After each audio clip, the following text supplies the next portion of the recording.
ان کے لب رنگی کی نچھاور تھی کہ جس نے چاہتی ہیں کہ قاعدے میں بیٹھ کر انہوں نے دھوکے میں سورہ فاتحہ پڑھ دی اسلامی بہنیں، اور قاعدہ آخرہ میں بیٹھ کے اتحیات پڑھنے کی جگہ انہوں نے سورہ فاتحہ پڑھ دی، تو اس نماز کو دہرایا جائے یا نماز ان کی ٹوٹ گئی ہے، سجدہ سہو کرنا پڑے گا؟ تو اگر کسی نے سورہ فاتحہ پڑھ دی ایسی جگہ پہ، یعنی قرآن پڑھا کہ جہاں پہ قرآن پڑھنے کی اجازت نہیں ہے، جیسے کہ رکوع میں اس طرح، یا پھر قاعدے میں بیٹھ کر انہوں نے قرآن پڑھا وہاں پہ اتحیات پڑھنی تھی، تو اس طرح یہ نماز ان کی سجدہ سہو سے درست ہو جائے گی، جبکہ یہ بھول سے ایسا ہوا۔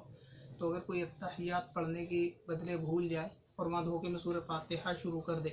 تو جب اس کو یاد ہے فوراً رک کے وہ دوبارہ سے تشہد پڑھنا شروع کرے، اتحیات مکمل کرے، ایک طرف سلام پھیرے، پھر 2 سجدے کرے،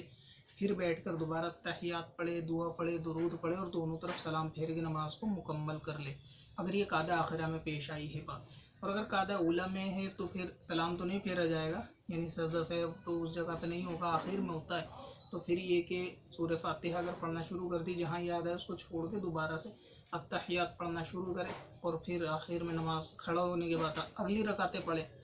اور آخر میں سجدہ سہو کر لے۔ تو اگر کوئی دھوکے سے پڑھ لے سجدہ سہو سے کام اس کا چل جائے گا، اگر جان کے پڑھے گا تو پھر نماز اس کو دہرانی ہوگی۔